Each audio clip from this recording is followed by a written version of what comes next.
नमस्कार, महाराष्ट्र केसरीच्या बातमीपत्रामध्ये आपलं सर्वांचं पुन्हा एकदा स्वागत आहे। ज्यांच्याकडे शेतीच नाही अशा लोकांना धानाच्या बोनसचे मिळाले पैसे।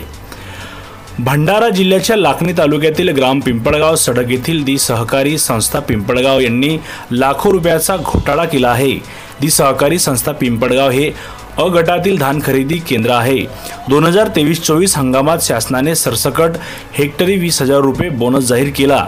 ज्या शेतकऱ्यांनी 7/12 ऑनलाईन केला अशा शेतकऱ्यांच्या बँक खात्यात पैसे जमा झाले, पण पिंपळगाव येथील धान खरेदी केंद्रावर जे शेतकरीच नाही अशा नागरिकांचे बोगस 7/12 काढून ऑनलाईन करण्यात आले।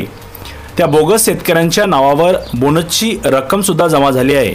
एकट्या पिंपळगाव धान खरेदी केंद्रावर 25 बोगस शेतकरी आढळून आले आहेत। याविषयी दी सहकारी संस्था यांना विचारले असता त्यांनी सांगितले की हे 7/12 डाटा ऑपरेटर यांनी ऑनलाईन कसे केले हे माहीत नाही, त्यांच्याकडून पैसे वसूल केले जाणार आहेत, अशी माहिती मंगेश डहाके संचालक तथा ग्रेडर यांनी पत्रकारांशी बोलताना दिली आहे। नाव त्यांनी आपले लिहिलं आणि अकाउंटही आपलं। आता तो पोर्टर शासन तर म्हणते पोर्टर घेत नाही, आता कोणत्या पद्धतीने त्याने केला ते त्यांनाच माहीत। कोणी केला असं प्रकार? म्हणजे आपला ऑपरेटर आनंद दोनोळे आणि नेपाल तागडे। किती लाखाचा हा फार केलेला? 6,02,000। हे तुमच्या निदर्शनात कधी आलं? जेव्हा मोटघरी जे आपल्याकडे आलं नाही बावनकुळेजी त्याने लिस्ट मागितला, मग अध्यक्षानं त्या दोन्ही मुलाला बोलवला का हा प्रकार कसा काय, तर त्यांनी सांगितलं का बाबा आम्ही असा केला आणि ते पैसे आम्ही वापस करून आणि परतही केलं। पण ही सर्वात शासनाची फसवणूक करण्यात आलेली आहे।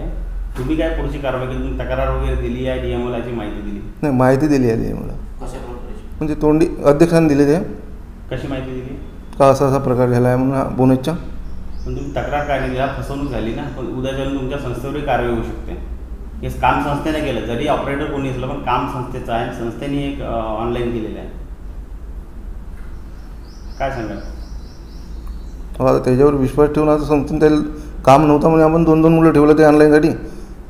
आता लोकांचा आरोप आहे की तुमच्या संस्थेने हा सगळा प्रकार केला, मुलांचं नाव तुम्ही समोर नाही, तुम्ही चौकशी करू शकता, यात संस्थेचा काही दोष नाही। महत्त्वाचं की ज्यांच्या नावाने बोनसची रक्कम उचल केली आहे त्यांच्याकडे शेतीच नाही, तलाट्यांनी 7/12 दिला नाही। योगराज डांबरे तलाठी यांनी तशी माहिती दिली आहे।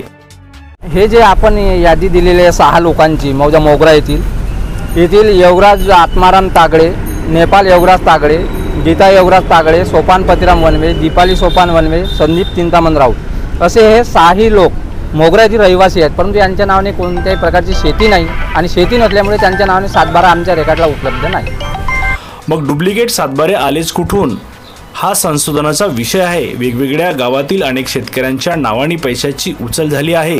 हा प्रकार फक्त पिंपळगाव आधारभूत धान खरेदी केंद्रावर उघड झाला, मात्र चौकशी केली तर जिल्ह्याभर अशा प्रकार आढळू शकतो, मात्र अद्यापही कारवाई करण्यात आली नाही। जिल्हा पणन अधिकारी यांना माहिती मिळाली पण आपल्याला कुणीही तक्रार केली नाही, त्यामुळे कारवाई कशी करणार असं तुगलकी उत्तर त्यांनी दिलं आहे। पणन अधिकारी रजेवर असल्याने जिल्हाधिकारी यांना माहिती विचारली असता त्यांनी कॅमेरासमोर बोलण्यास नकार दिला आहे। पण शासनाच्या डोळ्यात धूळ घालून हा घोटाळा करण्यात आला। घोटाळेबाजांना अधिकारी सह देतात का हा खरा प्रश्न उपस्थित होत आहे।